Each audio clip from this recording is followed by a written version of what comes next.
আসসালামু আলাইকুম। একটা বিষয় শেয়ার করি আপনাদের সাথে।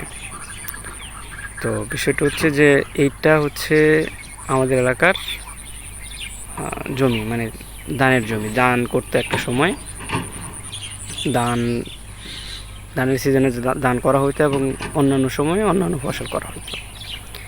কিন্তু এখন বিষয় হচ্ছে যে ওই যে ওইদিকে দেখেন বেকু দেখা যাচ্ছে, ওখানে বালু ফালানো হচ্ছে। বিভিন্ন সিটি এখানে আবাসন করবে।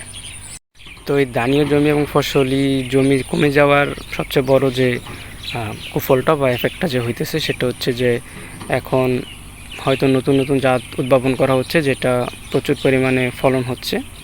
এটা ভালো। আর দ্বিতীয় হচ্ছে আমরা এমন সার ব্যবহার করতেছি ফলন বাড়ানোর জন্য, যেটা আমাদের শরীরের জন্য খুবই ক্ষতিকর।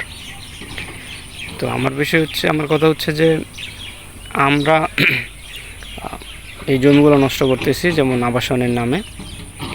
তো এর ফলস্বরূপ আমরা কিন্তু আমাদের স্বাস্থ্য ঝুঁকি হচ্ছে, কারণ হচ্ছে আমরা যেই সার দেওয়া বা রাসায়নিক কীটনাশক মিশ্রিত যে খাবারগুলো খাই।